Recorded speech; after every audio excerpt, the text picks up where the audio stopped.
ஒரு வேடிக்கையான ஒரு காரியம் தான் இது. ஒரு போதகர் என்ன செஞ்சாங்களா, சபையில் உள்ள மக்கள் எல்லாம் சபை மரித்து போய்விட்டு, சபையெல்லாம் செத்துருச்சுங்க, சபையில் ரொம்ப உற்சாகம் இல்லை, சபையில் ஒன்றும் ஒரு எழுப்புதலே ஒன்றும் இல்லை அப்படிலாம் நிறையா பேச ஆரம்பிச்சிட்டாங்க. ஒரு நாள் பாஸ்டர் என்ன பண்ணிட்டாரு, நாளைய தினத்தில் ஆராதனை வேளையில் நம்முடைய சபையை என்ன பண்ண போகிறாங்க, அடக்க ஆராதனை இருக்குதுன்னு சொல்லி எல்லாருக்கும் அனௌன்ஸ் பண்ணிட்டாரு. சபை அடக்க ஆராதனை எல்லாருக்கும் ஒன்றும் புரியல. சபை எங்களை இப்போ அடக்க ஆராதனை பண்ணுறதுன்னு தெரியாமல் எல்லாம் முழிச்சிட்டு உட்காந்துருக்குறாங்க. ஆராதனை நடக்கிற நேரத்தில் எல்லாம் வந்துட்டாங்க. ஒரு சபைப்பட்டி ஒன்று குறுக்க வச்சுட்டார் அவர்.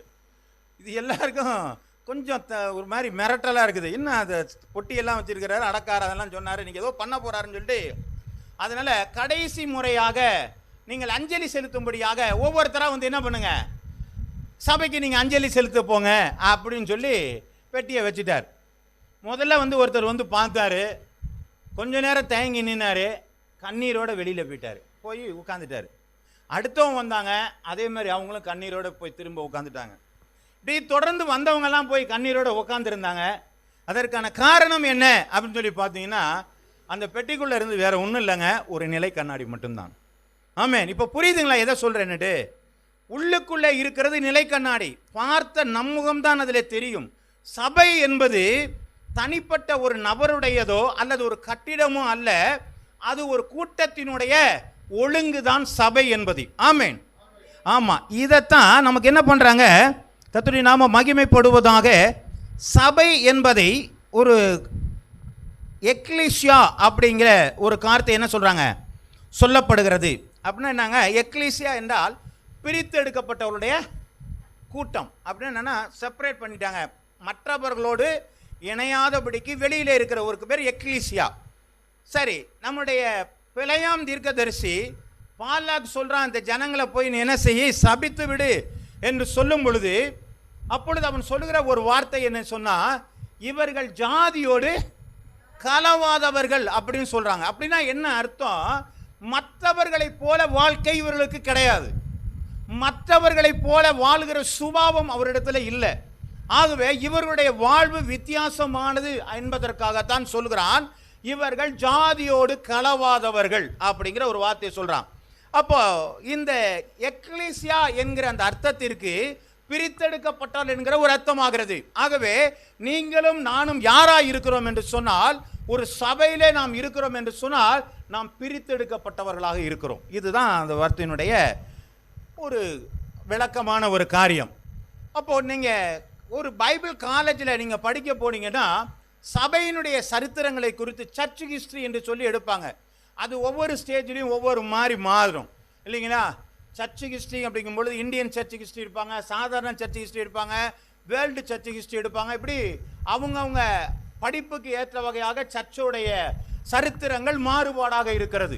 இப்போ அதில் என்ன சொல்லி கொடுப்பாங்க அப்படின்னு கொஞ்சம் நம்ம பார்த்தோம்னு சொன்னால், ஆதியில் இருந்த திருச்சபை எப்படி இருந்தது, அதற்கப்புறம் உபத்திரவத்தின் சபை எப்படி இருந்தது, ராஜரீக சபை எப்படி இருந்தது, கடைசி கால நவீன கால சபைகள், இந்த நாட்களில் இருக்கிற மாடர்ன் சர்ச்சஸ், நம்மெல்லாம் மாடர்ன் சர்ச்சஸ், இதெல்லாம் எப்படி இருக்குது அப்படிங்கிறத குறித்து அவர்களுடைய பாடங்கள் இருக்கும்.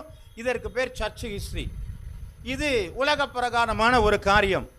ஆனால் வேதத்தை நாம் வாசித்து பார்க்கும் பொழுது, வேதம் ஒரு சபையை குறித்ததான வளர்ச்சி அல்லது சபையை குறித்ததான அதனுடைய மாடுலேஷன் பார்க்கும் பொழுது, ஒரு பூச்சியானது முட்டையிடுகிறது, அதுக்கப்புறம் என்ன மாறுதுங்க, அது முட்டை புழுவாக மாறுது, அதுக்கப்புறம் என்ன பண்ணுதுங்க, கூட்டு புழுவாக மாறுது, அதுக்கப்புறம் என்ன பண்ணுதுங்க, அது வண்ணத்து பூச்சியாய் பறக்கிறது. அப்போ ஒரு மாடுலேஷன், ஒரு மாடல் இருக்கிறது, ஒரு மாற்றங்கள் அதற்கிட்ட இருக்குது.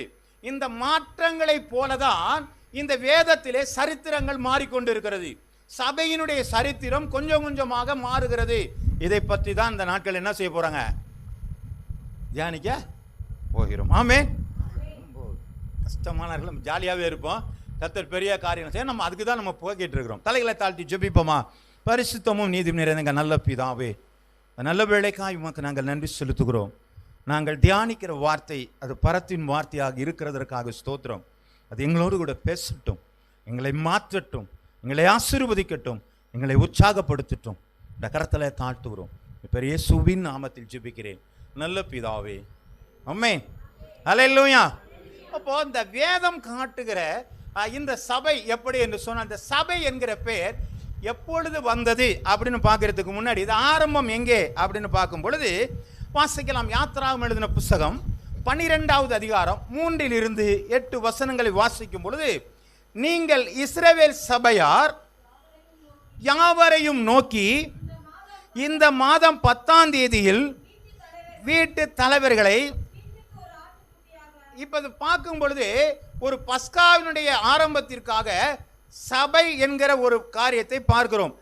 இந்த சபையினுடைய பெயர் என்னங்க? இஸ்ரவேலின் சபை. அப்படின்னா என்ன கேட்டனா, மற்ற மக்கள் அல்ல, எகிப்தில் இருந்தவர்கள் அல்ல, மற்ற இருந்ததான இன மனிதர்கள் அல்ல, இஸ்ரவேல் என்கிற ஒரு குடும்பத்தை பார்த்து அல்லது ஒரு கோத்திரத்தை பார்த்து அதற்கு பெயர் இஸ்ரவேல் சபை என்று சொல்லப்பட்டுகிறது. இந்த இஸ்ரவேல் சபையினுடைய யார் பொறுப்பாளர்கள்னா அவர் தான் ஆபிரகாம், இல்லைங்க? அந்த ஆபிரகாமில் இருந்து வருகிறதான ஒரு சபை, ஆபிரகாமுடைய சந்ததியில் இருந்து வருகிறதான ஒரு குடும்பத்தினுடைய இஸ்ரவேல் என்கிற ஒரு பெரிய சந்ததியினுடைய காரியத்தை தான் சபை என்று சொல்கிறார்கள். ஒரு ஒரு ஒரு இனம் அப்படின்னா ஆபிரகாமினுடைய சந்ததி, அந்த இஸ்ரவேல் அதுதான் ஒரு குடும்பம், ஒரு கோத்திரங்கள், 12 கோத்திரங்கள் நிறைந்தது. அதை ஒரு சபையாக வேதம் சொல்லப்பட்டிருக்கிறதை நம்ம பார்க்கிறோம். இப்போ இந்த சபை, இந்த இஸ்ரவேல் சபையானது எப்படி இருக்கிறது என்று சொல்லுவதற்கு பார்க்கிறோம். யாத்திராகமம் எழுதின புஸ்தகம் 15வது அதிகாரம் 24வது வசனம். அப்பொழுது ஜனங்கள் மோசேக்கு விரோதமாக முறுமுறுத்து எண்ணத்தை குடிப்போம் என்றார்கள் என்று சொல்லி பார்க்கிறோம். இப்ப இந்த ஜனங்களுடைய முதல் நிலையை பார்க்கும் பொழுது இவர்கள் எகிப்தில் என்னவா இருந்தாங்க? அடிமையாக இருந்தார்கள். அப்போ ஒரு சபை முதலாவதாக தோற்றுவிக்கப்படுகிறத நோக்கம் என்ன என்று சொன்னால், ஒரு அடிமைத்தனத்தில் இருந்து இருக்கிற ஜனங்களை அவருடைய அடிமைத்தனத்தில் இருந்து வெளியே கொண்டு வருகிற காரியம்தான் சபை. அல்லேலூயா. அப்ப முதல் சபை வேதம் எதை சொல்கிறது என்று சொன்னால், எகிப்திலே பார்வோனிடத்திலே அடிமையாய் இருந்த ஜனங்களை விடுதலையாக்கி கொண்டு வருகிறார்களே, அந்த ஜனங்கள் தான் சபையார் என்று சொல்லி வேதம் சொல்கிறது. அந்த சபைக்கு இஸ்ரவேல் சபை என்று சொல்லி வேதம் சொல்கிறதை பார்க்கிறோம். சரி, இங்க இருக்கிறவங்கெல்லாம் நல்ல யோக்கியமா? புரியுதுங்களா? இப்ப சபைன்னு வந்தாச்சு. இப்ப நாம எல்லாரும் யாருங்க? சபை. அதே போலதான் அந்த நாட்களில் இஸ்ரவேல்லாம் யாருங்க? ஒரு சபை. அப்ப இந்த இஸ்ரவேல் சபையில எந்த விதமான நோக்கமும் எந்த விதமான கமெண்ட்டும் இல்லாம ஒரு குரூப் வெளியில வந்துச்சு. இப்ப இந்த வெளியில வந்த குரூப்ல என்ன முதல்ல நடந்துச்சுங்க? என்ன வாசிச்சங்க? முறுமுறுப்பு வந்தது. என்ன முறுமுறுப்பு? நாங்க எண்ணத்தை குடிப்போம், எண்ணத்தை சாப்பிடுவோம். இப்ப விடுதலை பண்ணது பிரச்சனை இல்லை. இப்ப இவங்களோட வாழ்க்கையில எண்ணத்தை சாப்பிட போறோம், எண்ணத்தை குடிக்க போறோம், இல்லைங்களா? இதைத்தான் அவர்களுடைய நோக்கமாக இருந்தது. ஆகவே அந்த சபைக்குள்ளாக முறுமுறுப்பு இருந்தது. அப்படின்னா என்னங்க அர்த்தம்? இந்த முறுமுறுப்புன்னா என்னங்க அர்த்தம்? புரியுதா? இப்ப நம்ம வாசிச்சுட்டோம்லங்க, முறுமுறுப்புனா என்ன? அந்த வசனத்தை திரும்ப வாசிங்க, புரியும். ஒரு தலைவனுக்கு விரோதமா என்ன பண்ணிட்டாங்க? ஏதோ ஒண்ணு பேசிட்டு இருக்கிறாங்க, அதுக்கு பேர் முறுமுறுப்பு. அப்ப அவங்களுக்கு விடுதலையானதை பத்தி எல்லாம் ஒன்றும் நோக்கம் இல்லை. இப்போ அவங்களுக்கு வேற ஏதோ ஒரு பிரச்சனை என்ன பண்ணிருக்கீங்க? முறுமுறுப்பு இருந்தது. சரி, அடுத்து ஒன்று வாசிங்க. யாத்திராகமம் எழுதின புஸ்தகம் 32வது அதிகாரம் 31வது வசனம். அப்படியே மோசே திரும்ப போய், ஐயோ, இந்த ஜனங்கள் பொன்னினாலே தங்களுக்கு தெய்வங்களை உண்டாக்கி மகா பெரிய பாவத்தை செய்திருக்கிறார்களே. அப்போ அந்த சபையில என்ன இருந்துச்சுங்க? பாவம் இருந்துச்சு. அப்படின்னா என்ன அர்த்தம்? என்ன பண்ணினாங்க? தெய்வங்களை உண்டு பண்ணினாங்க. இவங்களுக்கு தெரியாது, கடவுள் எப்படிப்பட்டவர்னு தெரியல. அதனால இவர்கள் என்னவா உண்டாக்கிட்டாங்க? ஒரு கன்றுக்குட்டியை உண்டாக்கி இதுதான் நம்முடைய கடவுள் சொல்லி அவங்களே உருவாக்கிட்டாங்க. இங்க இது எங்க நடந்தது?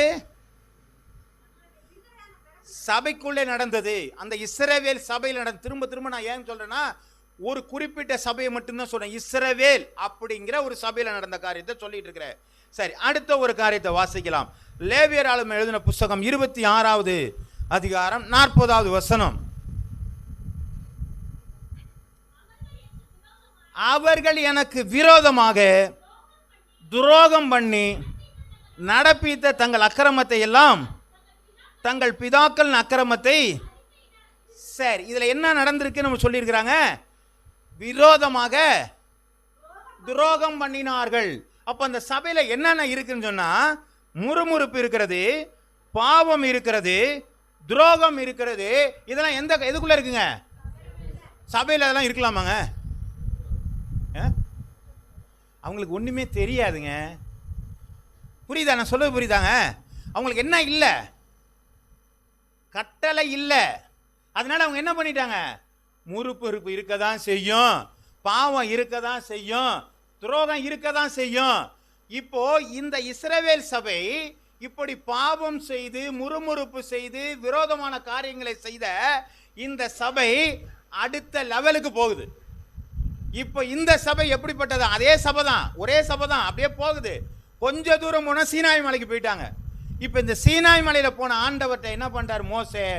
ஒரு கையில என்ன பண்றார்? 2 கட்டளைய அங்கிருந்து வாங்கிட்டு வந்துட்டாரு. எத்தனை கட்டளைகள்? 10 கட்டளைகள். எத்தனை? புரியல? 613 பிரமாணங்கள். இதுதான் அவருக்கு ஆண்டவர் கொடுத்தது. சரி, இப்ப இதை வாங்கிட்டு வந்தோடனே இந்த சபையினுடைய பேர் என்ன பண்ணிடுச்சுங்க? கொஞ்சம் மாற ஆரம்பிச்சிருச்சு. என்ன மாற ஆரம்பிச்சுன்னா, இந்த ஜனங்கள் நியாய பிரமாணத்திற்குள்ளாக இவங்க என்ன பண்ணிட்டாங்க? புரியுதா புரியலையா? ஒரே ஆளு தான். நம்ம உலகத்தில் இருக்கும் பொழுது பாவத்தை பண்ணோம், அக்கிரமம் பண்ணோம், எல்லாமே பண்ணிட்டு இருந்தோம். அப்போ நமக்கு ஒன்றும் தெரியல. தெரியாதவெல்லாம் தப்பு பண்ணிட்டு இருந்தோம். எனக்கு ஒரு பைபிளை தூக்கி கையில் கொடுத்துட்டாங்க. இப்போ பைபிளை கையில் கொடுத்தா நான் என்ன பண்ணிட்டேங்க? இதை வாசிக்க ஆரம்பிச்சோன்னு எனக்குள்ள என்ன வந்துருச்சுங்க? பாவம் வந்தது.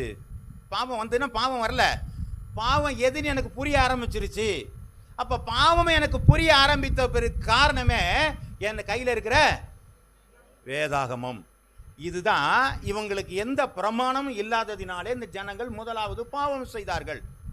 அதுக்கு அடுத்த ஒரு நிலைக்கு வரும்பொழுது பிரமாணங்கள் கொடுக்கப்பட்டிருக்கிறது. இப்போ இந்த பிரமாணங்கள் கொடுக்கப்பட்டதினாலே, சீனாய் மலையில் பிரமாணங்கள் கொடுக்கப்பட்டதினாலே இவர்கள் நியாய பிரமாணம் என்று சொல்கிற தேவ சட்டத்திற்கு கீழ்ப்பட்டவர்களாக வந்து விட்டார்கள். ஆமென். தேவ சட்டத்திற்கு கீழ்ப்படிய வேண்டும் என்கிற கட்டத்துக்குள்ள என்ன செஞ்சாங்க? வந்துட்டாங்க. இப்ப அங்க என்ன நடந்தது?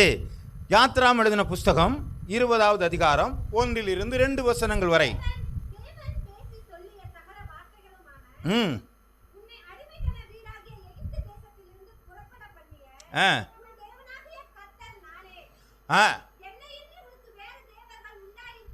அப்ப அந்த வார்த்தை என்ன சொல்லிட்டாரு?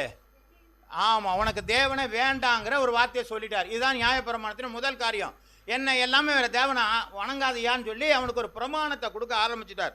வாசிக்கலாம். யாத்ராம் எழுதின புஸ்தகம் 16வது அதிகாரம் 28வது வசனம்.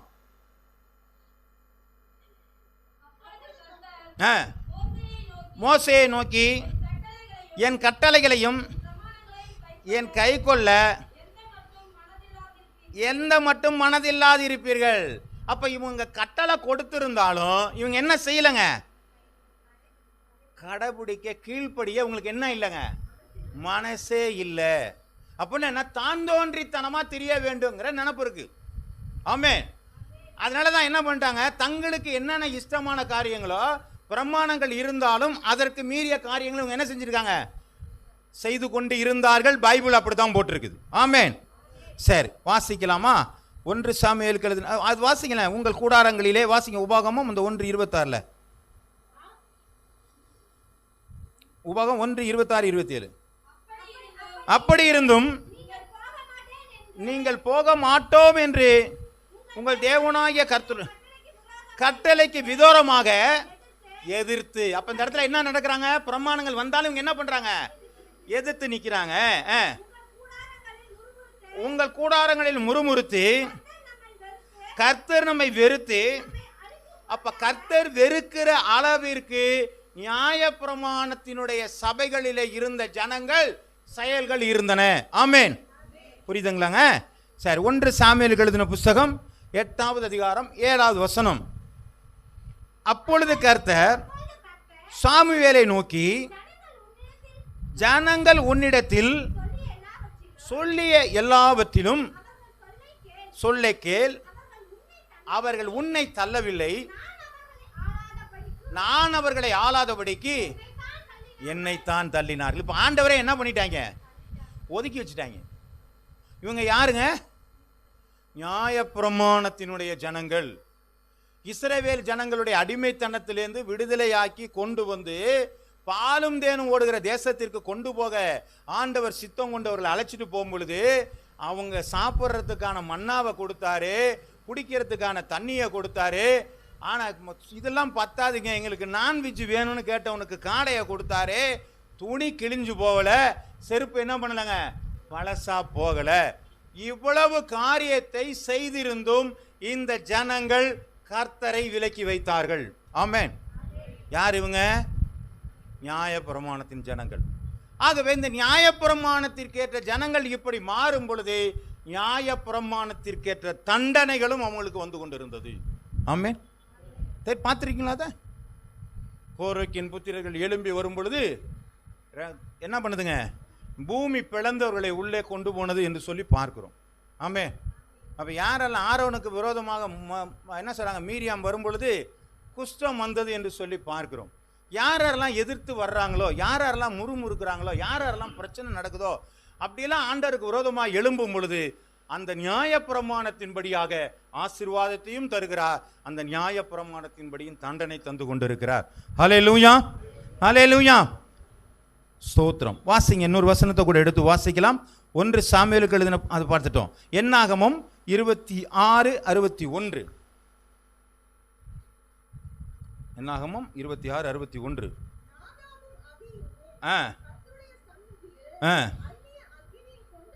அந்நிய அக்கினியை கொண்டு வந்த பொழுது செத்து போனார்கள். அப்ப என்ன சொன்னாங்க?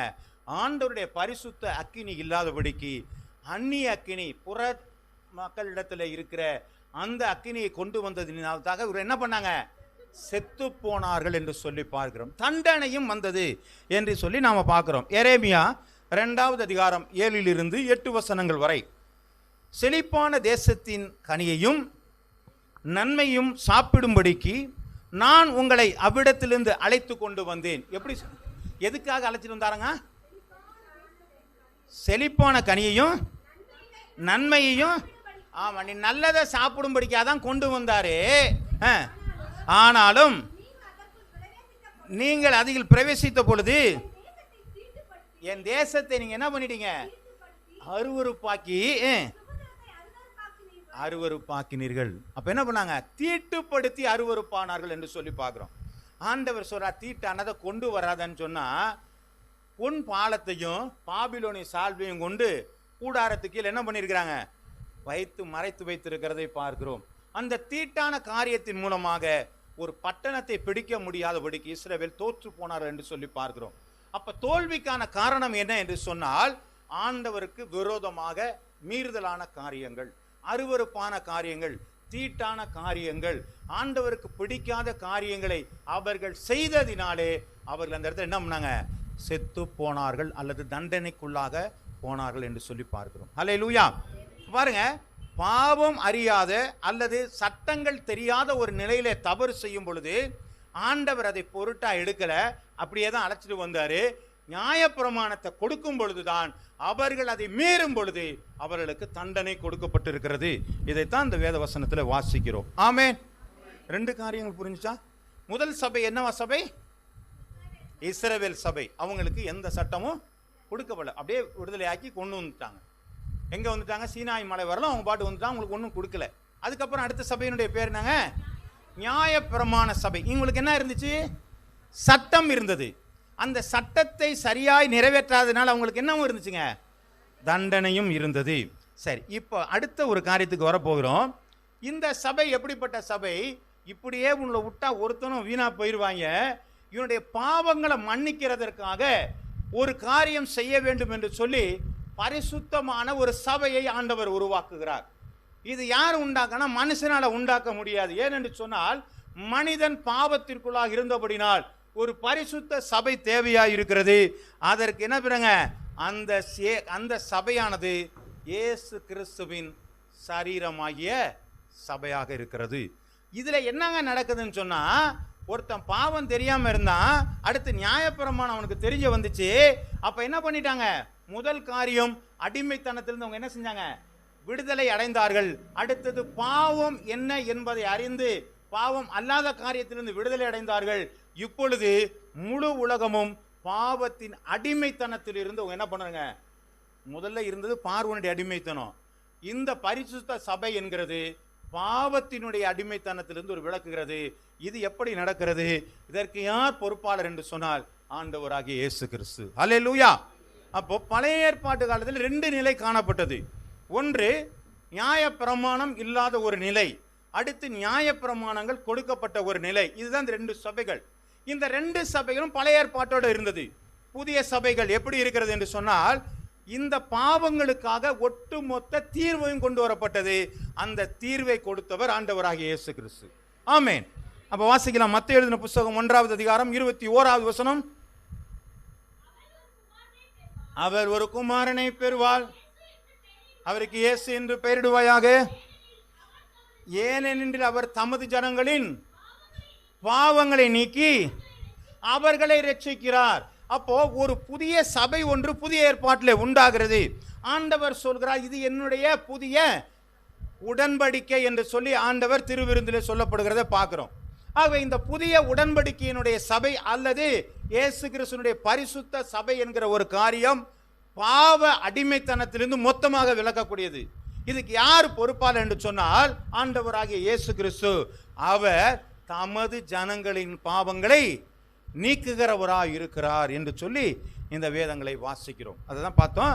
அவள் ஒரு குமாரனை பெறுவாள், அவருக்கு இயேசு என்று பெயரிடுவாயாக, ஏனெனில் அவர் தமது ஜனங்களினுடைய அவர்களை ரட்சிப்பார். அப்போ அவங்களுடைய பாவங்கள்லாம் நீக்கிறவரு இருக்கிறார். அப்போ அந்த சபையில் நம்ம இருக்கிறோமாங்க? இருக்கோம் இல்லைங்களா? அப்போ இயேசு கிறிஸ்து நம்மளை பரிசுத்தப்படுத்திட்டு அந்த சபைக்குள்ள நம்ம இருக்கிறோம். இதான் இப்போ நடந்து கொண்டு இருக்கிற சபையான ஒரு காரியம். இப்போ நடந்திருக்க காரியம் நம்முடைய ஆரம்ப நிலைக்கான ஒரு சபை. சரி, சோத்திரம் உண்டாவதாக. இந்த அடுத்து வாசிக்கலாம். இவங்களும் யாருன்னு பார்த்தீங்கன்னா, இந்த சபையில் உள்ளவங்களாம் யாருன்னு பார்த்தீங்கன்னா, அந்த யோவான் 1:12 போனால் அவரை விசுவாசிக்கிறவர்கள் எத்தனை பேர்களோ அத்தனை பேர்களும் தேவனுடைய பிள்ளைகளாகும்படிக்கு. இப்போ எப்படி ஆபிரகாமுடைய சந்ததியாகிய இஸ்ரவேல் ஒரு சபையாக இருந்ததோ, அதே போல் ஆண்டவரை விசுவாசிக்கிறவர்கள் எல்லாம் ஆபிரகாமுடைய சந்ததியாய் மாறுவாள் என்று சொன்னது போல, அவரை விசுவாசிக்கிறவர்கள் நாமும் ஆபிரகாமுடைய சந்ததியா என்ன பண்ணிட்டோம்? இப்ப மாறிட்டோம். திரும்ப பழைய நிலைக்கு நம்ம வந்துட்டோம். ஆனா அங்க பாவத்தின் என்ன பண்ண அடிமைத்தனத்தில் இருந்தாங்க. ஆண்டு கொள்ளும்படியாக பார்வோன் இருந்தான். இந்த நாட்களில் பாவம் நமக்குள்ள இருந்தது. இந்த பாவத்தின் அடிமைத்தனத்தில் இருந்து ஆண்டவர் விடுதலை கொடுக்கிறார். அவர் ஆண்டவராகிய இயேசு கிறிஸ்து. அவர் தான் நமக்கு பரிசுத்த சபையாக நமக்குள்ளாக இருக்கிறார். ஆமென். அந்த சபை இயேசு கிறிஸ்துவினுடைய சரீரமாகிய சபையாக இருக்கிறது. ஹல்லேலூயா. யோவான் எழுதின புத்தகம் 3வது அதிகாரம் 16வது வசனம். தேவன் தன்னுடைய ஒரே பேரான குமாரனை விசுவாசிக்கிறவன் எவனோ அவன் கெட்டு போகாமல் நித்திய ஜீவனை அடையும்படிக்கு. சரி, நம்ம வாசிச்சுட்டோங்க. இப்போ இந்த சரீரமாகிய சபையிலே வந்த ஜனங்கள் என்னவாக போகக்கூடாதுங்க? கெட்டு போக கூடாது. இப்போ ஆண்டவர் ஆக்ஷன் எடுக்கிறாரு. முன்னாடியே கொடுத்துட்டாரு. எப்பா நீங்க சரியா வாங்கன்னா வரல. இப்போ ஆண்டவரே ஆக்ஷன் எடுத்துட்டாரு. எப்பா நீ இதெல்லாம் வந்துட்டீங்கன்னா நீ கெட்டு போக கூடாது, அதுக்காக நான் எனக்கு ஒன்று தர்றேன் அப்படின்னு சொல்லி ஆண்டவர் ஒருவரும் கெட்டு போக கூடாது என்கிற காரியத்தை ஆண்டவர் சரீரமாகிய சபையிலே வைக்கிறார். அல்லேலூயா. 1 யோவான் 1வது அதிகாரம் 7வது வசனம். அவர் ஒளியிலே இருக்கிறது போல நாமும் ஒளியிலே நடந்தால் ஒருவரோட ஒருவர் ஐக்கியப்பட்டிருப்போம். அவருடைய குமாரனாகிய இயேசு கிறிஸ்துவின் இரத்தம் சகல பாவங்களை நீக்கி நம்மை சுத்திகரிக்கும். அப்போ ஆண்டவருடைய இரத்தம் தான் நம்மளை என்ன பண்ணுதுங்க? சுத்திகரிக்கிறது. பாவங்களுக்கு நமக்கு என்ன செய்யுதுங்க? விடுதலை கிடைக்கிறது. அப்போ தேவனுடைய இயேசு கிறிஸ்துனுடைய சரீரமாகிய சபையிலே வரும் பொழுது பாவங்களிலிருந்து நமக்கு விடுதலை கிடைக்கிறது. அது எப்படி நமக்கு பாவங்களிலிருந்து விடுதலை கிடைக்கிறது என்று சொன்னால், ஆண்டவராகிய இயேசு கிறிஸ்துவின் இரத்தத்தினாலே பாவங்களுக்கு விடுதலை கொடுக்கும். இதுக்கெல்லாம் விளக்கம்னா நிறைய இருக்கும். ஏனென்று சொன்னால், இரத்தம் சிந்துதல் இல்லாமல் பாவ மன்னிப்பு இல்லை. பழைய ஏற்பாட்டு காலத்திலே பாவ நிவர்த்திக்காக ஆடுகளும் மாடுகளும் அடிக்கப்பட்டது. ஆனால் புதிய ஏற்பாட்டு காலத்திலே எல்லா பாவத்தினுடைய பாவ நிவர்த்தி அல்ல, பாவ அது முதல்ல என்ன படிச்சிருக்கோம், குற்ற நிவாரணப்படி. இப்போ என்ன பண்ணிட்டாங்க, நிவர்த்தி, பாவ நிவர்த்தி. அது நிவாரணம், இது என்ன பண்ணுதுங்க, ஆமா நிவர்த்தி. அப்படின்னா நிவாரணம் என்னன்னா, வெள்ளம் வந்துச்சுன்னா கொஞ்சோண்டு ஒரு 50,000 போயிருச்சுன்னா ஒரு 25,000 ரூபா கொடுக்கறதுக்கு பேர் நாங்க நிவாரணம். ஆனா திரும்ப 50,000 கிடைச்சிச்சுன்னா ஆமா நிவர்த்தி ஆகி போச்சு. அது மாதிரி நமக்கு என்ன இல்லைங்க, பாவத்திலிருந்து நமக்கு விடுதலை என்ன பண்ணிட்டாங்க, ஏசு கிறிஸ்து கொடுத்தா. இப்ப பாவ நிவர்த்தி நமக்குள்ள என்ன செஞ்சுங்க, வந்து விட்டது. வாசிக்கலாம் எபேசியர் எழுதின புத்தகம் 4வது அதிகாரம் 12 - 13 வசனங்கள் வரை. பரிசுத்தவான்கள் சீர்பொருந்தும் பொருட்டு சுவிசேஷ ஊழியத்தின் வேலைக்காகவும் கிறிஸ்துவினுடைய சரீரமாகிய சபையானது பக்தி விருத்தி அடைவதற்காகவும் அவர் சிலரை அப்போஸ்தலர்களாகவும் சிலரை தீர்க்கதரிசிகளாகவும் சிலரை சுவிசேஷராகவும் சிலரை மேய்ப்பராகவும் ஏற்படுத்தினார். இப்போ இந்த சபையை குறித்து நல்ல விளக்கம் இந்த வசனத்தில் தான் இருக்குது. அப்போ சபைக்குள்ள என்ன வரணும்னா, பக்தி விருத்தி உண்டாகணும், பூரண புருஷராகணும், இதெல்லாம் சபையில் நடக்கணும். ஆமே, அப்படிதான் போட்டிருக்கு அந்த எபேசியர்ல. இதை நடக்கிறதுக்காக உள்ள சில ஆட்களை வச்சிருக்கிறாங்க. 5 வகை ஊழியம் நடக்கணும். அங்கே என்ன இருக்கணுங்க, போதக வேலை நடக்கணும், மேய்ப்பன் வேலை நடக்கணும், தீர்க்கதரிசி வேலை நடக்கணும், அப்போஸ்தல வேலை நடக்கணும், சுவிசேஷ வேலை நடக்கணும். இதெல்லாம் நடக்கிறதுக்காக தான் சபை என்று சொல்லப்பட்டிருக்கிறது. அப்போ ஒரு சிலரை வைத்து இருக்கிறார். அப்போ சிலர்னா யாருன்னாங்க, போதகர் மட்டும் சபையில இல்லைங்க. அவர் ஒரு போதகராக இருக்கிறார், ஒரு மேய்ப்பராக இருக்கிறார். தீர்க்கதரிசிகளும் சபையில உண்டு, அப்போஸ்தலரும் சபையில உண்டு, சுவிசேஷர்களும் உண்டு உண்டு உண்டு உண்டுனா என்ன பண்ணிருக்கணும் நேரம், ஆமா எலும்பி போயிருக்கணும். நமக்கு அதெல்லாம் இருக்கணும். 5 வகை ஊழியங்கள் சபையில இருக்கணுங்க. 2 வேலையை நான் பார்க்குறேன், மிச்சம் வேலை யார் பார்க்கணும், அதையும் நாமளே பார்க்கணும், எல்லாத்தையும் நீங்களே பார்த்துக்கணும். அப்படி இல்லை, எல்லாருமே பார்க்கணும் இல்லைங்களா. சரி ரைட், அந்த வேலைக்கு போக வேண்டாம். சரி இருக்கட்டும். இப்போ ஒரு காரியத்தை சொல்றோம், சரீரமான சபையானது. இப்போ இந்த 3வது நிலைக்கு நாம் எங்க வந்திருக்கிறோம்னா, சரீரமாகிய சபைக்கு நம்ம என்ன பண்ணிட்டோம், வந்துட்டோம். முதல் 2 காரியத்தில் நம்ம இல்லை, இப்போதான் முதல் காரியத்தில் வந்துட்டோம். ஏன்னா கிறிஸ்துவனுடைய சரீரமாகிய சபைக்கு வந்துட்டோம். நம்முடைய பாவங்கள்லாம் போயிருச்சு, அக்கிரமங்கள்லாம் போயிருச்சு. இப்போ நம்ம என்ன பண்ணிட்டோங்க, பர்ஃபெக்டாக மாறிட்டோம். ஏன், இப்பொழுது சரீரமாகிய இயேசு கிறிஸ்துவனுடைய சரீரமாகிய சபையில் நாம் என்ன பண்ணிட்டாங்க, வந்துட்டோம். அப்படியே நிற்கிறது கிடையாது, அடுத்த ஒரு டெவலப்மெண்ட்டுக்கு நம்ம போய் ஆக வேண்டும். ஆமேன். ஏனென்று சொன்னால் சபையானது ஒரு நிலையில் இல்லை, கடந்து போய் கொண்டே இருக்கிறது. அதற்கு முற்றுப்புள்ளி வேறு ஒரு இடத்திலே வைக்கப்பட்டிருக்கிறது. அதுவரை நம்ம போக போகிறோம். இப்போ முதலாவதாக அந்த 2 பழைய ஏற்பாட்டு காலத்தை நம்ம புரிந்து கொள்வதற்காக செய்தோம். 3வது ஒரு காரியம், நாம் புதிய ஏற்பாட்டில் இருக்கிறதுனாலே முதல் அடித்தளமாகிய இயேசுவின் சரீரமாகிய சபைக்கு நாம் வந்திருந்தோம்.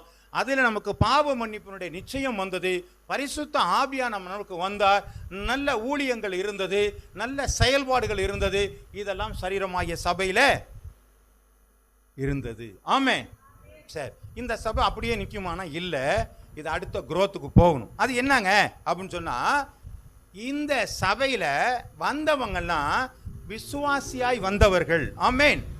விசுவாசிச்சு வந்தவர், யாரெல்லாம் விசுவாசிக்கிறார்களோ அவர்களெல்லாம் தேவனுடைய பிள்ளைகளாகும்படிக்கு. ஆமா. அப்ப இந்த விசுவாசியோட நிக்கல, அடுத்த ஒரு ப்ரொமோஷன் என்னன்னு சொன்னா, சீசராக மாற வேண்டும். அல்லேலூயா. இப்போ இந்த சீசரான சபையாக நம்ம மாறுகிறோமா? ஆமென். அப்போ அந்த இடத்துல அப்படியே நிற்க முடியாது. 8 வயசுல ஒரு பிள்ளை வந்துச்சுன்னா அது கடைசியில் என்ன பண்ணும், கொஞ்ச நாள் கழிச்சு வளரணும். குழந்தைய தூக்கிட்டு வந்தது அப்படியே குழந்தையாவே இருந்துச்சுன்னா ஏதோ வளர்ச்சியில் கோளாறுன்னு அர்த்தம். நான் ஆரம்பத்தில் ரட்சிக்கப்பட்டேன், ஆரம்பத்தில் நான் ஞானஸ்நானம் வாங்கிட்டேன், ஆரம்பத்தில் நான் எல்லா பாவங்களும் எனக்கு போயிருச்சு, நான் அப்படியே நிற்கிறதல்ல, எனக்கு அடுத்த ஒரு ஸ்டெப்பு இருக்குங்க.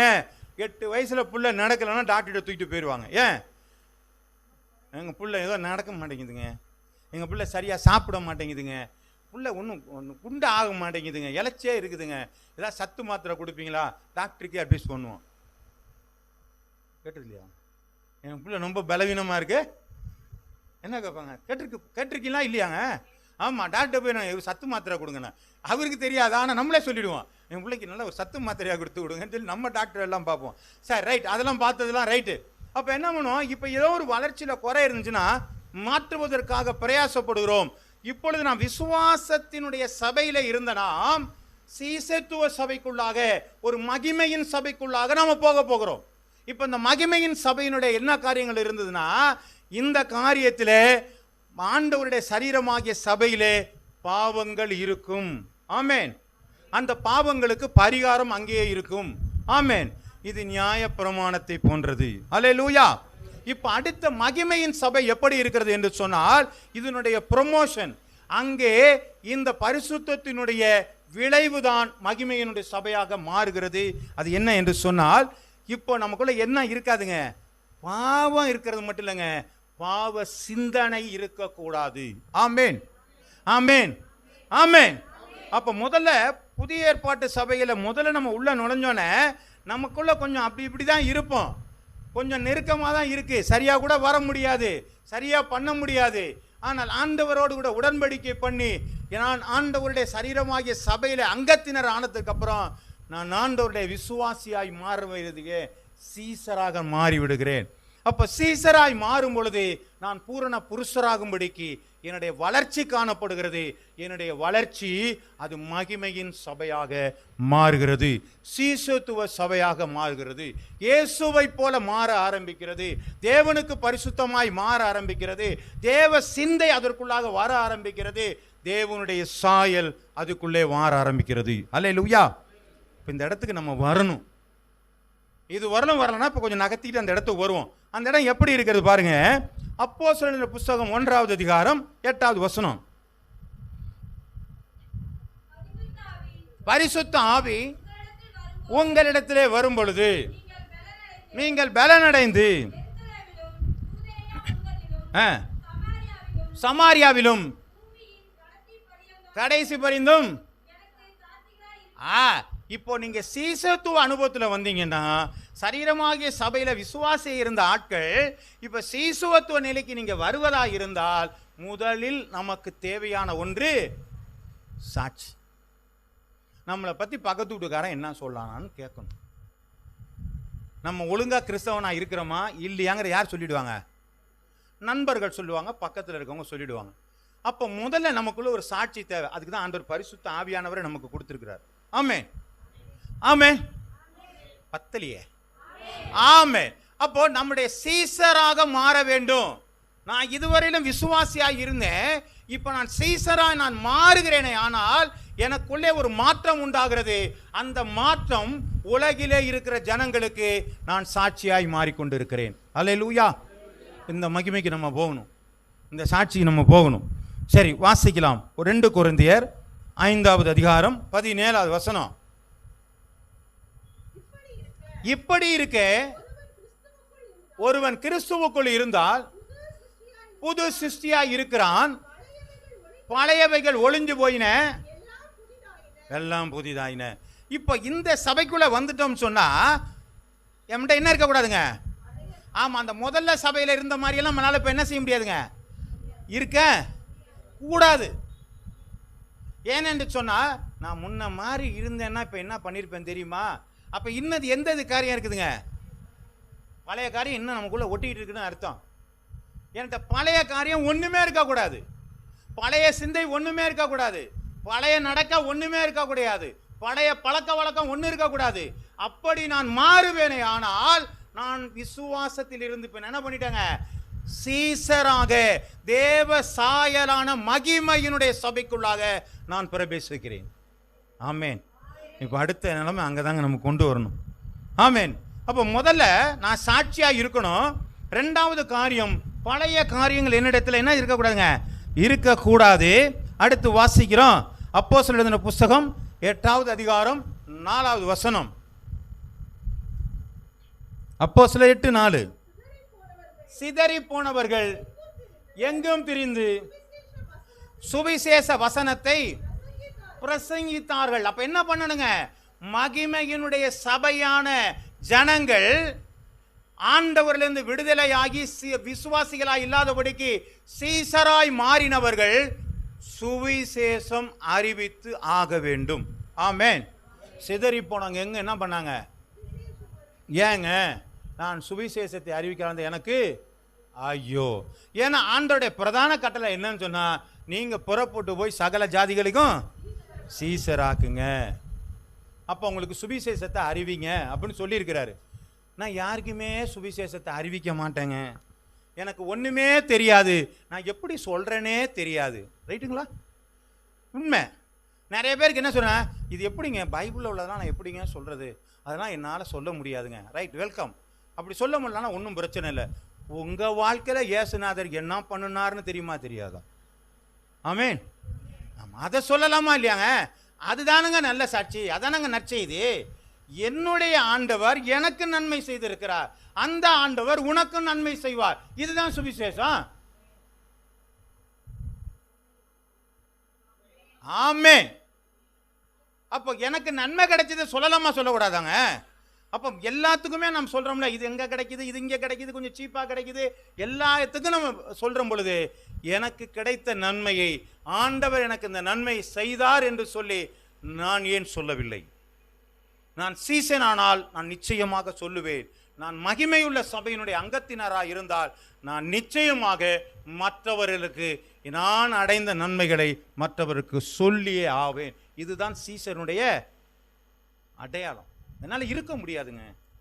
எனக்கு ஆண்டவர் சொல்லிட்டாரு, எனக்கு விடுதலை கொடுத்துட்டாரு, எனக்கு அந்நிய பாஷையை கொடுத்துட்டாரு, எனக்கு அபிஷேகத்தை கொடுத்துட்டாரு, எனக்கு வரத்தை கொடுத்துட்டாரு. இதை வச்சுக்கிட்டு நான் என்ன பண்றதுங்க?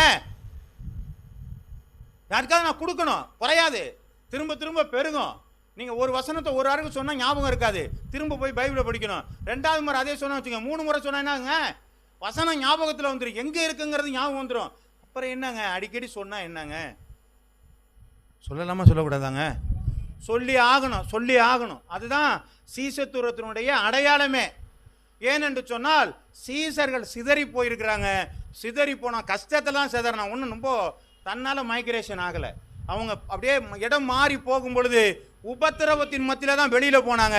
அந்த உபத்திரவத்தின் மத்தியில் வெளியிலே போகும் பொழுது ஆண்டவருடைய வார்த்தையை சொல்லிக்கொண்டே போனார்கள், கஷ்டத்தின் மத்தியிலே சொல்லிக்கொண்டு போனார்கள்.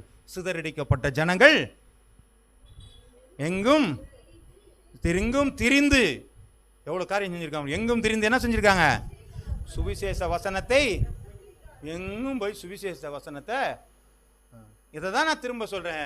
உங்க வாழ்க்கையில ஒரு மனிதராயும் உங்க வார்த்தையை சொல்லி அவங்கள ரட்சிப்புக்குள்ளாக நடத்தலைன்னு சொன்னா நீங்க மகிமையினுடைய சபைக்குள்ளாக வரவில்லை என்று அர்த்தம். இதுக்கு அடுத்தெல்லாம் நிறைய நிலை இருக்குது, அந்த நிலைக்கு தான் நம்ம போகணும். சரி, வாசிக்கலாம். அப்போஸ்தலர் எழுதின புஸ்தகம் 2வது அதிகாரம் 46 47. இல்ல, அப்போஸ்தலர் வாசிங்க. அப்போஸ்தலர் 6:8 வாசிங்க. சேவான் விசுவாசத்திலும் வல்லமையினாலும் நிறைந்தவனாய். இப்ப இவர் என்ன செஞ்சாருங்க? நீங்க சீசரா இருந்தால் அற்புதங்களை செய்வீர்கள், உங்களுக்குள்ளே அற்புதத்தினுடைய அடையாளம் காணப்படும். அப்படி அடையாளம் காணலன்னா நீங்க சீசரா இல்லைன்னு அர்த்தம். அப்ப நீங்க மகிமையின் சபைக்கு வரலன்னு அர்த்தம். ஆமே. அப்ப மாற வேண்டும். இது எந்த இடத்துலங்கிறது நம்ம தெரிஞ்சுக்கிங்க. அடுத்து ஒரு வசனம், அப்போஸ்தலர் எழுதின புஸ்தகம் 2வது அதிகாரம் 46 47. அவர்கள் ஒருமனப்பட்டவர்களாய் தேவாலயத்தில் அனுதினமும் தரித்திருந்து அப்பம் பெற்று மகிழ்ச்சியோடும் கபடமில்லாத இருதயத்தோடும். இப்ப பாருங்க, அது என்ன சொல்லியிருக்க பாருங்க. தேவனை துதித்து ஜனங்கள் எல்லோரிடத்திலும். இந்த வசனத்தை வாசிக்கும் போது நம்ம கேரக்டர்லாம் என்ன இருக்குன்னு தெரிஞ்சிருக்கும். எப்படி பாருங்க, அவர்கள் ஒருமனப்பட்டவர்களாய். இல்ல, அனுதினமும் தேவாலயத்தில், அனுதினமும் தேவாலயத்தில் நேரமே இல்லைங்க. ஆனா அவங்க போனாங்க, அவங்களுக்கெல்லாம் ஒரு வேலையும் இல்லை. சும்மா சுற்றிக்கிட்டு தெரிஞ்சாள். அப்படி தானுங்களா? அவங்களுக்கும் நேரம் இருக்குது, அவங்களுக்கும் வேலை இருக்குது, வெட்டி இருக்குது, எல்லாமே பார்த்தாங்க. ஆனாலும் அவங்க அனுதினமும் தேவாலயத்தில் என்ன பண்ணாங்க? தரித்திருந்து வீடுகள் தோறும் அப்பம் விட்டு மகிழ்ச்சியோடும் கபடம் இல்லாத இருதயம். கபட இருதயம் நம்மள்ட்ட இருக்கக்கூடாதுங்க. மகிமையினுடைய சபையில் இருக்கிறவங்களுக்கு என்ன இருக்கக்கூடாதுங்க? கபடு இருக்கக்கூடாது. உள்ளுக்குள்ள மனசுக்குள்ள வச்சுட்டு அப்படியே ஒலட்டிலாம் இருக்கக்கூடாது. அடுத்து டக்கு டக்கு டக்குன்னு போயிட்டே இருக்கு. எல்லாத்தையும் சார் ரைட்டு. அதனால தான் போட்டிருக்கு கொரிந்தியர் புத்தகத்தில் போடும்போது என்ன சொல்லுங்க? அன்பு சகலத்தையும் மூடும், சகலத்தையும் சகிக்கும், இருமாப்பாயிராது, பெருமை பாராட்டாது. அப்படிதானங்க? அப்படியெல்லாம் இருக்குல்ல? இருக்கா இல்லையாங்க? ஆமாம், அப்படியெல்லாம் இருக்குன்னு நம்மள்ட்ட இருக்கணுமே. அப்போ என்ன சொல்லியிருக்காங்க? அதனால தான் அந்த சபைக்கு பேர் மகிமையின் சபை. கபடு இல்லாமல் இருக்கிறாங்க பார்த்தீங்களா? அந்த கபடம் இல்லாத இருதயம் இருக்குது பார்த்தீங்களா? மகிழ்ச்சியோடு இருக்கிறாங்க பார்த்தீங்களா? அவங்க டெய்லி வந்து ஆண்டவருடைய சமூகத்தில் உட்காந்துருக்கிறாங்க இல்லையா? ஒரு மனம் இருக்கு இல்லையா? அதனால தான் அந்த சபைக்கு பேர் மகிமையினுடைய சபை. அப்போ அதில் நாம் இருக்கிறோமா அப்படிங்கன்னு பார்க்கணும். அடுத்து அப்போஸ்தலர் 6வது அதிகாரம் 7வது வசனம்.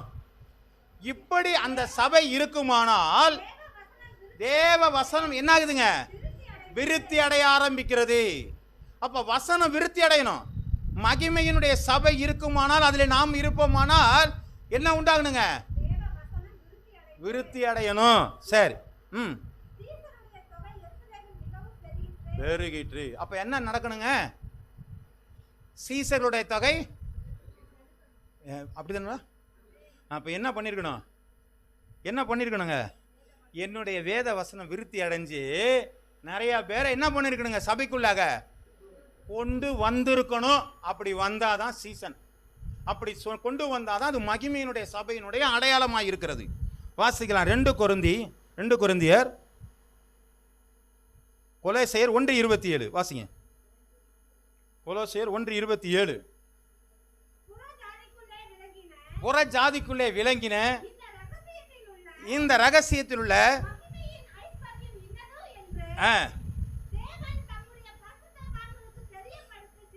சித்தமானார் கிறிஸ்துவானவர் மகிமையின் நம்பிக்கையாக உங்களுக்குள் இருப்பதே அந்த ரகசியம். அப்ப மகிமையினுடைய சபையில நமக்குள்ள யார் இருப்பாங்க? கிறிஸ்துவானவர் இருப்பாரு. அப்ப எனக்குள்ள கிறிஸ்துவானவர் இருந்தா என்னுடைய செயல்பாடு எப்படி இருக்கும்? கிறிஸ்து மாதிரியே தான் இருக்கும். ஆமென். எனக்குள்ள கிறிஸ்து இருந்தா என்னுடைய செயல் எப்படி இருக்குங்க? கிறிஸ்து மாதிரியே தான் இருக்கும். இதுதான் மகிமையினுடைய சபை. வாசிக்கலாம். 2 கொரிந்தியர் 3வது அதிகாரம் 3:18. நாம் எல்லோரும் திறந்த முகமாய் கண்ணாடியிலே காண்கிறது போல ஆவியாயிருக்கிற கர்த்தராலே அந்த சாயலாய்த்தானே மகிமையின் மேல் மகிமை அடைந்து. ஆமாங்க, நீங்க மகிமையினுடைய சபைக்குள்ள நீங்க வந்துட்டீங்கன்னு சொன்னா நீங்க மறுரூபமாக்கப்படுவீர்கள். ஆமென். அப்ப இந்த கேரக்டர்லாம் நம்மள்ட்ட இருந்தா நமக்குள்ள என்ன வருங்க? மறு ரூபம் நமக்குள்ளே வரும். இந்த மறுரூபம் எதை கொண்டு வருது? கொலோசியர் 3வது அதிகாரம் 10-11. தன்னை சிருஷ்டியுடைய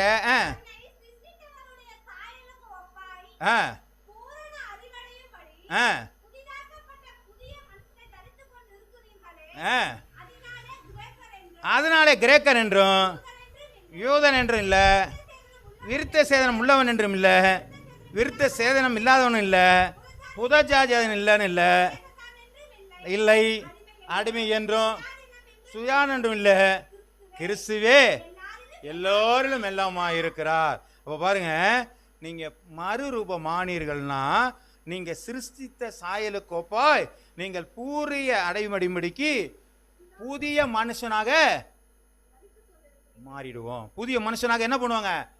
மாற ஆரம்பிச்சிருவோம்.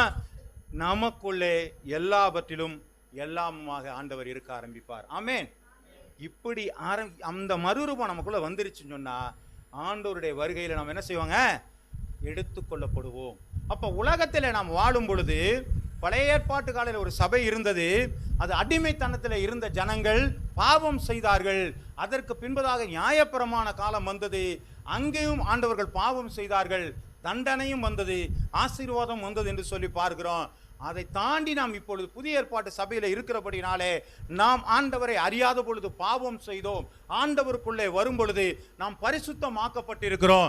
ஆண்டவருடைய சபைக்குள்ளாக, சரீரமாகிய சபைக்குள்ளாக நாம் வந்தோம்.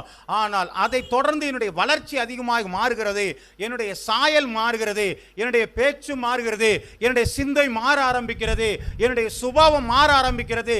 நான் பழைய மனிதனாக அல்ல, நான் புதிய சாயலாக நான் மாறிவிடுகிறேன். நான் தேவ சாயலாக நான் மாறுகிறேன். அப்படி நான் தேவ சாயலாகும் பொழுது ஆண்டவருடைய வருகை வருகிறது, நான் எடுத்துக்கொள்ளப்படுகிறேன். ஆமென்.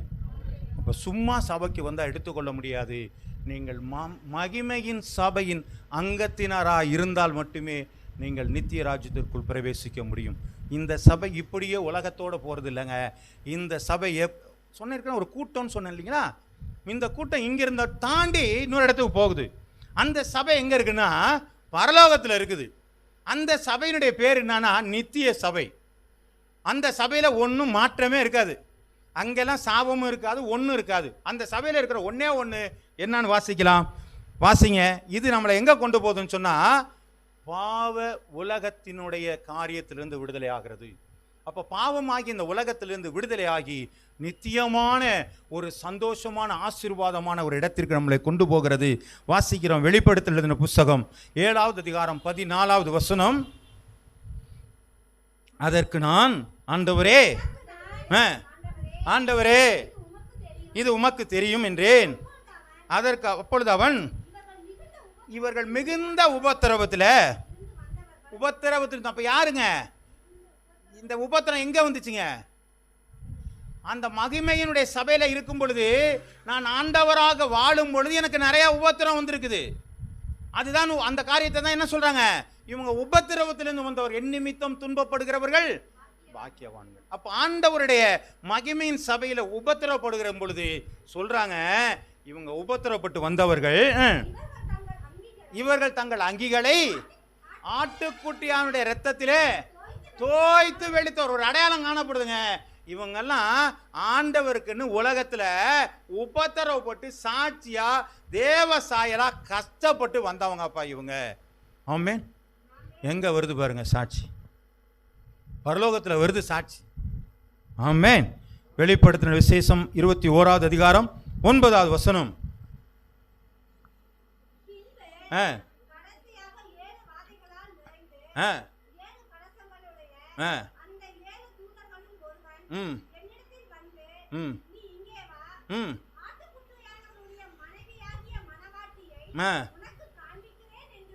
இப்ப யார் சொல்றாங்க?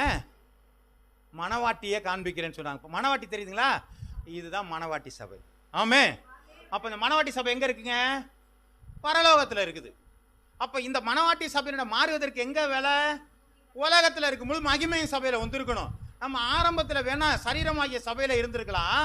அதுலேருந்து வளர்ந்து மகிமையினுடைய சபையில் வரும் பொழுது நாம் மறுரூபமாக்கப்பட்டு ஆண்டவரால் எடுத்துக்கொள்ளப்பட்டு மணவாட்டி சபையாக உபத்திரவத்திற்கான வெண்வஸ்திரம் கொடுக்கப்பட்டு மணவாட்டி ஆகிய சபையிலே நாம் இருக்கிறோம். அல்லேலூயா. வெளிப்படுத்தல் 21:27. தீட்டுள்ளதும் அருவருப்புள்ளதும் பொய்யையும் நடப்புகிறோமாகிய அதில் ஒன்றும் அது பிரவேசிப்பதில்லை. ஆட்டுக்குட்டியானுடைய ஜீவ புஸ்தகத்தில் எழுதப்பட்டவர்கள் மாத்திரம். ஆமா. அப்ப இந்த மகிமையினுடைய சபையிலே நாம் சரியாக நாம் இருப்போமானால் நம்முடைய பெயர் அங்க என்ன பண்ணிருக்குங்க? புக் ஆயிருச்சு, ரிசர்வ் ஆயிருச்சு. அப்ப அந்த புஸ்தகத்தில் எழுதப்பட்டவங்க யாரோ அவர்கள் மாத்திரமே நித்திய சபையிலே வாழ முடியும். ஆமென். ஆமென். கர்த்தருடைய நாமம் மகிமைப்படுவதாக. இப்போ ஒன்னொன்னா சொல்றீங்களா? முதல்ல என்னங்க? இஸ்ரவேலின் சபை இல்லைங்களா? அந்த இஸ்ரவேலின் சபை பாவத்திற்கு உள்ளாக்க கூடுவதற்கு வாய்ப்புகள் உண்டு. அதிலிருந்து ஆண்டவர் என்ன பண்ணிருக்காங்க? நியாயப்பிரமாண சபையாக கொண்டு வந்தார். இந்த 2 சபைகளையும் தாண்டி நம்ம வந்துட்டோம். இப்ப மூன்றாவதாக சரீரமாகிய சபைக்குள்ளாக. அங்க வந்தோன்னே நம்முடைய பாவங்கள் நீங்க ஆரம்பிச்சது, பரிசுத்தமாக்கப்பட்டு இருக்கிறோம், பரிசுத்தாவி கொடுக்கப்பட்டு இருக்கிறது, நமக்கு அநேக உபதேசங்கள் கொடுக்கப்பட்டது. இதன் மூலமாக நாம் வளர்ச்சி அடைந்து மகிமையின் சபையாக நாம் அடுத்த இடத்திற்கு போகிறோம். இந்த மகிமையின் சபையில நம்முடைய எல்லா சாயலும் மாறி தேவனை போல நாம் மாற ஆரம்பிக்கிறோம், தேவனை போல பேச ஆரம்பிக்கிறோம், தேவனை போல செயல்பட ஆரம்பிக்கிறோம், தேவனை போல சிந்திக்க ஆரம்பிக்கிறோம். நான் மறுரூபமாக்கப்பட்டு பரலோக ராஜ்யத்திற்கு எடுத்துக்கொள்ளப்படுகிறேன். அங்கே எனக்காக ஒரு சபை வைக்கப்பட்டிருக்கிறது, அங்கே என் பெயர் எழுதப்பட்டிருக்கிறது. அங்கே என்ன செய்யப்பட்டிருக்குதுங்க? இவங்களை பார்த்து சொல்றாங்க, அங்கே எனக்கு வெண் வஸ்திரங்கள் கொடுக்கப்பட்டிருக்கிறது. இவர்கள் யார் என்று சொன்னால் மணவாட்டி சபையாக இருக்கிறவர்கள். அல்லேலூயா, அல்லேலூயா. இந்த மணவாட்டி சபைக்கு போகிறது தாங்க இவ்வளோ சபைகளை தாண்டி போகணும். இந்த சபையினுடைய அனுபவத்தை தாண்டி தான் நம்ம மணவாட்டி சபைக்கு போக வேண்டி இருக்கிறது. ஆனால் நமக்கு இப்போ கொடுக்குற கிரேஸு, நம்ம ஒரு 2 சபையை தாண்டிட்டோம். இந்த மகிமையின் சபையை நம்ம தாண்டதுல தான் நம்முடைய ஜீவ வாழ்க்கையே இருக்கிறது. இந்த வாழ்க்கையை நான் சரியாக இருந்து மறுரூபம் ஆகிட்டோம்னா மணவாட்டி சபை ஆசீர்வாதமான ஒரு இடம். அங்கே நம்ம போய் ஒன்றும் செய்ய வேண்டாம ஆண்டவரை துதிக்கிறது தான். ஏன்? எல்லாமே மாற்றப்படுகிறது. வாசிக்கலாம். வெளிப்படுத்தின விசேஷம் 21வது அதிகாரம் 3வது வசனம். அங்க என்னதாங்க இருக்கு அந்த மகிமையின் சபையில? ஒரு பெரும் சத்தத்தை கேட்டேன், அது வாசஸ்தலம் இருக்கிறது, அவரிடத்திலே வாசமாய் இருக்கிறார், ஜனங்களா இருப்பார்கள், தேவன் தாமே அவர்களோட கூட இருந்து அவர்களுடைய தேவனாய் அவங்களோடே கூட இருப்பாங்களாம். அல்லேலூயா.